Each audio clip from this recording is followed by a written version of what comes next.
Turn it off. Turn it off. Cut it off. Cut it off. Yeah, I just want to get right down to it. Hi, folks. Thank you for watching LiveTVStreaming.org's weekly broadcast of State of the Web. I'm your host, Rob Kluver, president of the Local Town Websites of America, broadcasting live from the farmhouse. Look, guys, I'm really excited tonight to bring you our show because tonight's show we're going to be talking about LiveTVStreaming.org and the relaunch that is happening right now. Well, this is our website. As many of you already know, this website is where we put up our live broadcast and where we store recordings of our previous episodes of this show and any new shows that we develop. But there is more to it than just that. To get into the details about it, let's first take a walk down memory lane. Come walk with me. A long time ago, there was no such thing as television. Sure, there was radio and even motion pictures, but the two technologies had not yet merged. That was until a young man who grew up with no electricity until he was 14 years old began playing around with it by bouncing electrons around in a glass jar. Philo Taylor Farnsworth was fascinated and continued his experiments. He made it possible to capture images using a beam of electrons and then convert these moving pictures into radio waves and turn them back into electrons used to show motion pictures inside a glass jar we now know as a picture tube. Television was born here at Farnsworth's Green Street Lab in San Francisco, California on the 7th day of September 1927. Soon, there were three major broadcast networks: the Columbia Broadcasting System, or CBS, the National Broadcasting Company, or NBC, and the American Broadcasting Company, ABC, who were all serving a limited number of wealthy Americans living in big cities that could afford Radio City of America RCA television sets. By the end of the Second World War, Americans wanted to be entertained, and watching television was the answer. Coverage around the nation increased as new TV stations came online.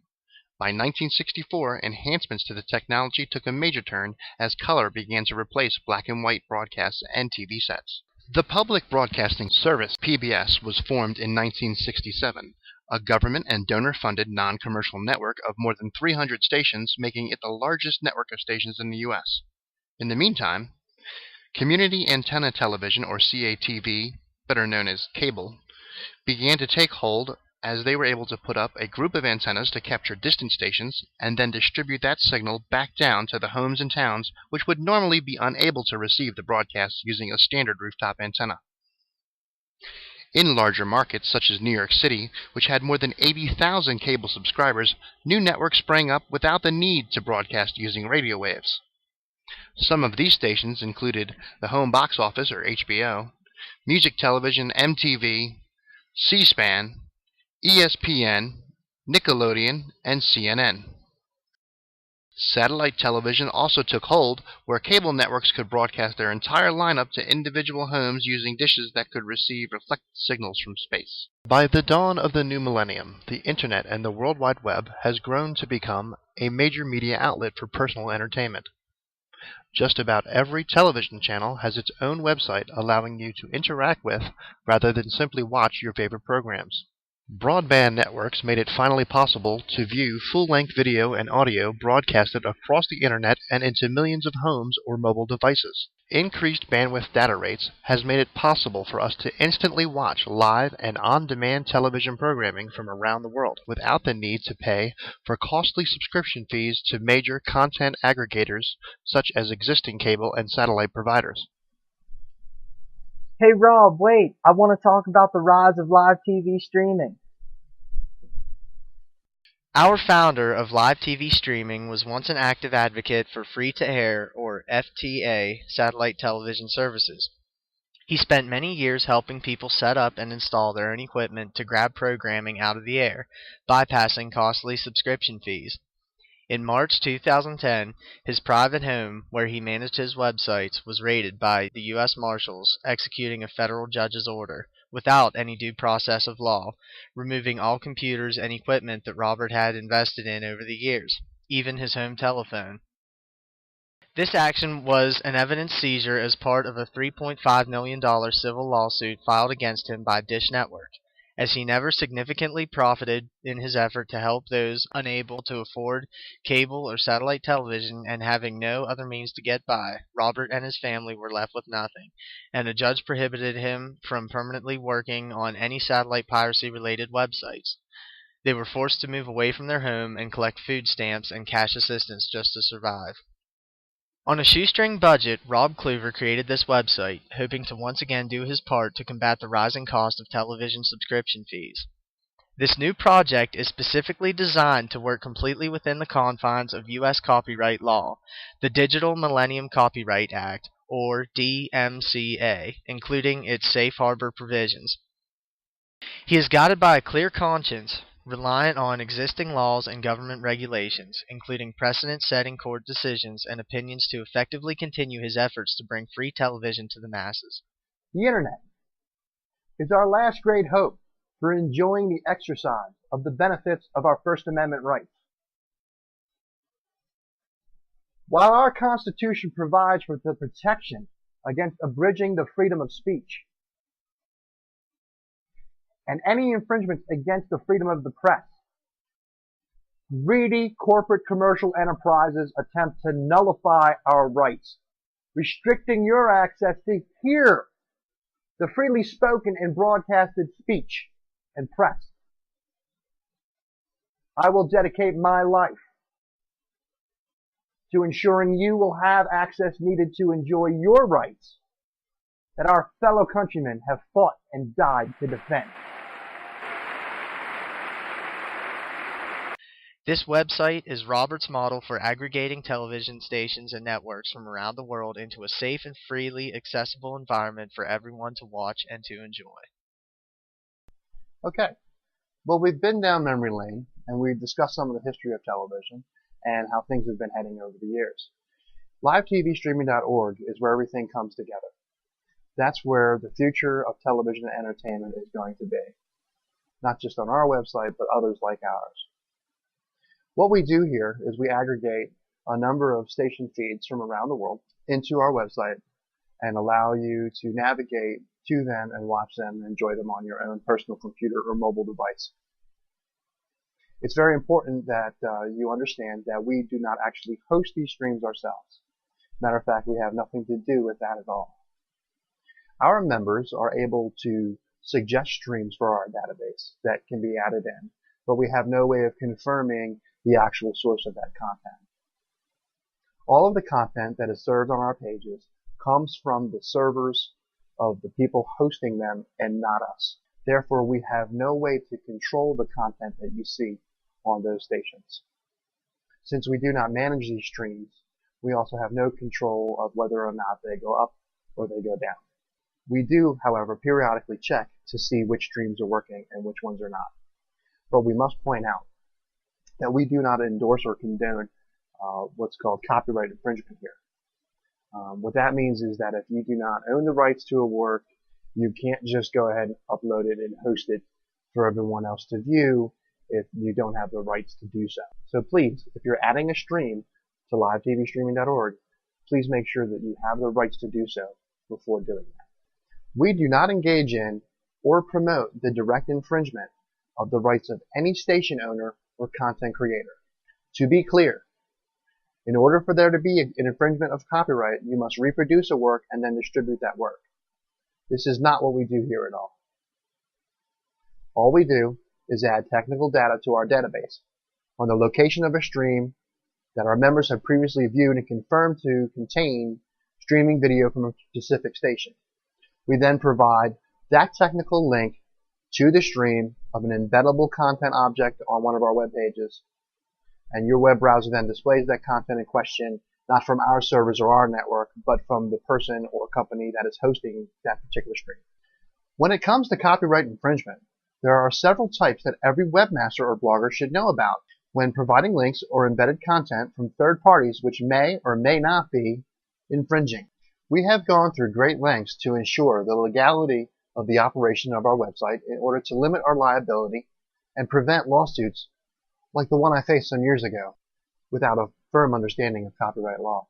Because it's possible that some of the streams we link to could be infringing, we need to be certain that we are safe from having our offices raided and sites taken down for the acts of a third party who violates copyright law.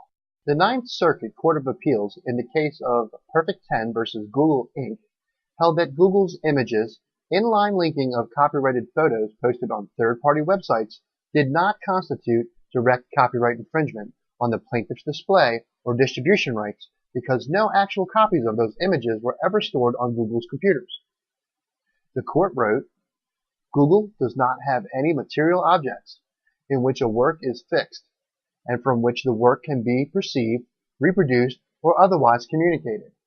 The law, fortunately in this case, works the same way for the little guy as it does for big companies like Google.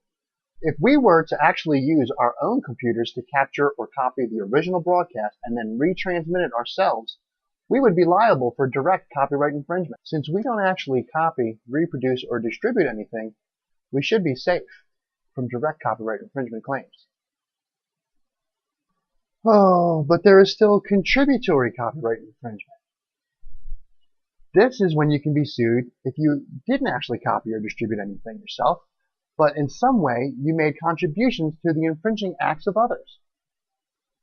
Specifically, you are materially contributing to the act of or enabling the copying and distribution of protected works, well aware that what you are doing violates someone else's rights. In order for you to be liable for contributory copyright infringement, it means that specifically you are materially contributing to the act or enabling the copying and distribution of protected work, well aware that what you are doing violates someone else's rights. Sony Corporation, maker of the Betamax VCR, was sued by Universal City Studios, who claimed the sale of this classic recording device illegally contributed to the direct infringement of anyone who might use it to copy copyright-protected content aired on TV, including premium subscription channels broadcasting works owned and distributed by Universal. The Supreme Court held that even though material contributions and knowledge of the infringement exists, contributory infringement cannot be imposed unless the technology lacks substantial non-infringing uses. Members and staff of live TV streaming search the web for embeddable links to as many streaming broadcasts as possible. We do not provide access to any method to specifically upload or host any actual streams on our server. Now, we may suspect some of the link broadcasts are from third parties who might possibly engage in direct infringement practices, but we also know and have a good faith belief that a substantial number of the links in our database are provided directly by the content providers themselves, station owners, and authorized third parties who want to grow their online viewership. Of all the liabilities webmasters and blog owners face, vicarious infringement can be the most confusing. This liability exists as an extension of the common law doctrine of agency, and to put it simply would mean that a company or company owner would be responsible for direct infringement by its employees or possibly its members, if it profits from that infringing activity when an enterprise or website in our case has the right and ability to prevent that type of infringement. There are two base models for determining vicarious infringement. Under Dreamland Ballroom versus Shapiro Bernstein and Company, the owner of the dance hall was found vicariously liable for directly profiting from an orchestra that played copyrighted musical compositions and charged an admission fee. The requirements to satisfy this model is that the operator has the ability to both control the premises and obtain a direct financial benefit from the audience.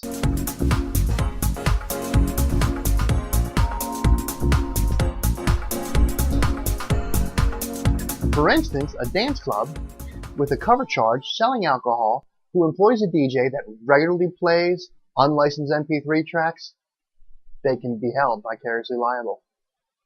At live TV streaming, we do not control the content contained in any of the feeds we link to and have no ability to do so. The feeds we link to are not hosted on our premises, which would be defined as our equipment and our servers. We also do not directly profit from any infringing content, do not charge any admission or access fee to explore our links, and sell no products. Our website therefore fails to meet the requirements for the ballroom test for any secondary infringement. In landlord-tenant cases, the courts have held that a landlord who lacked the knowledge of the infringing acts of its tenants and exercised no control of the leased premises was not liable for the infringing sales by its tenant.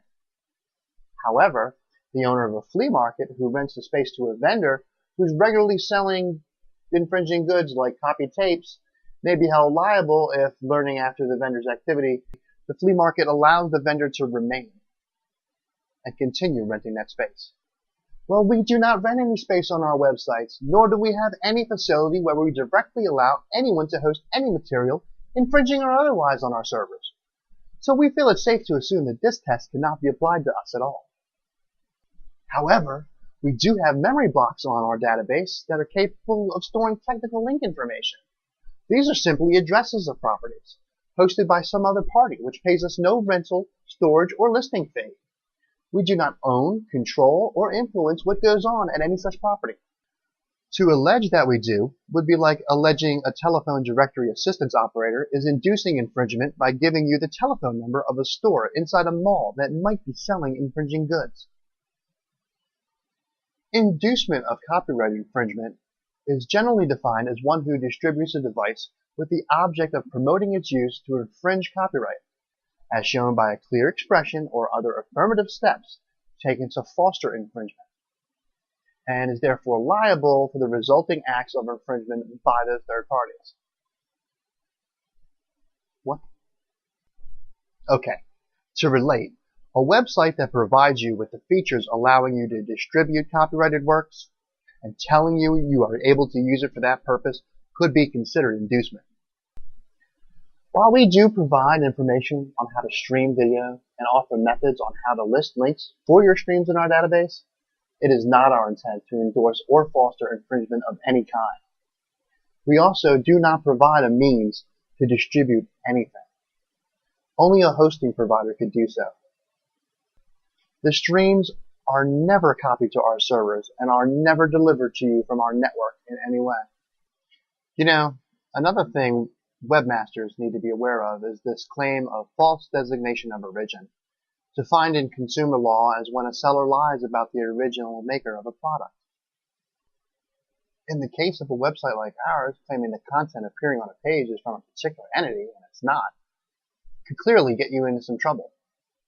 All of our station pages include a disclaimer, clearly indicating that this website is unable to make any claim or guarantee that the content and link feeds have been manufactured or created by a particular station owner.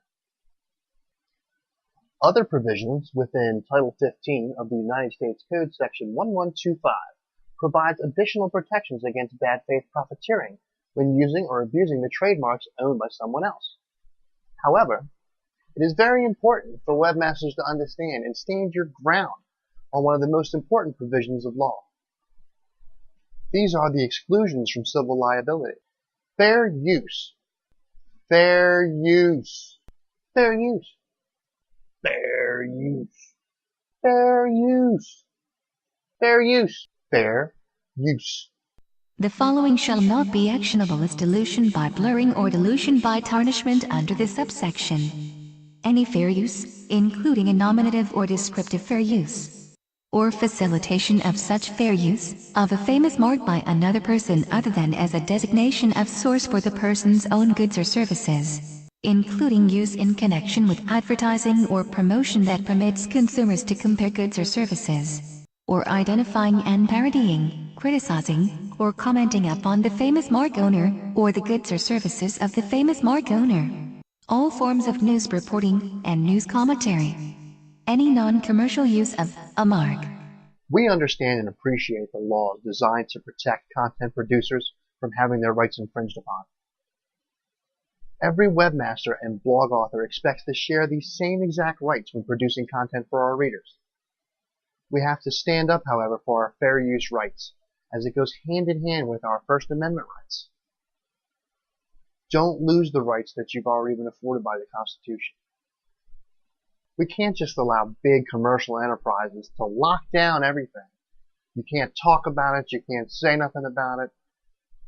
This cannot be the future of our media experience. Stand up for your fair use right. And that's all I got to say about that.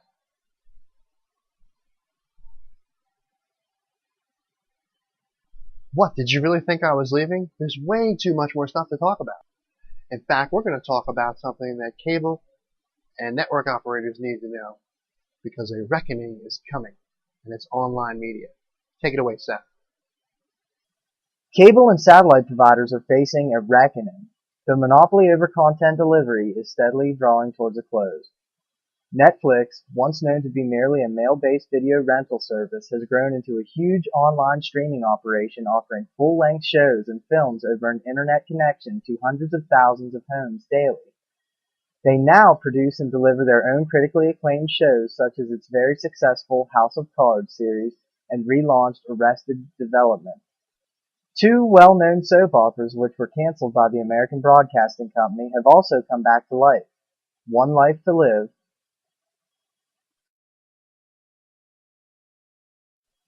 and All My Children. These shows are now available on iTunes and to subscribers of Hulu, a site and service similar to Netflix. Thanks, Seth. Did we forget anybody? Jim in Seattle. Let's do the bug report. Cue it up. Are you ready? It's time for this week's Bug Update with your co-host Tim Long, live from Seattle, Washington. Okay. I was looking at most popular movies today, and it shows there's a whole bunch of comments on there regarding the different movies, but I sure couldn't find them. Not sure if there needs to be a link there or if there's something in how it's reported or what. Okay, the comments on the movies pages should be discuss driven, I think. And they're only going to have comments if actually somebody left a comment. And unfortunately, we're not getting very much participation on the comments. So that's probably why you're not seeing any there. Next one. Found some wrong lyrics on one of the songs, thanks to a comment by a viewer. We were kind of rude about it, but I'm not sure how we're going to go about changing those lyrics. I didn't notice anything in the edit functions to be able to do it myself. Okay, you should have. Were you logged in when you were looking at the site? Yes, I was. Okay. You definitely should have a lyrics editor. Or a button at least that says maybe edit I just lyrics. missed it. I'll have to look closer. Okay. Found a bad video link for a CeeLo Green song. The song's called Forget You. I've tried to update to the correct video, and it just sat there saying, it's updating, it's updating. Never did update, so I finally just went ahead and submitted that one on the submission form. Yeah, I mean, there was nothing like evident as far as there being a bug there. It just worked sometimes and didn't work at other times. Nothing really concrete. But I guess I can do something to make sure it's doing a verification process at the end after it updates it. Go back in, check the database, and verify that it matches the new entry. And that might help. Maybe. Okay. What was the next one?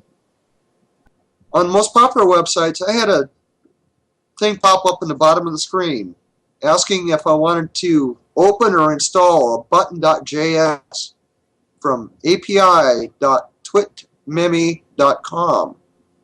What the heck is that? All right. Were you on just one of like the index pages, or were you actually looking at a website report? I was looking at just at the main page. Okay. I'll check that out and The get back index. with you. Yeah, I'll see what the hell's going on there. Shouldn't have anything like that, but I'll take a look.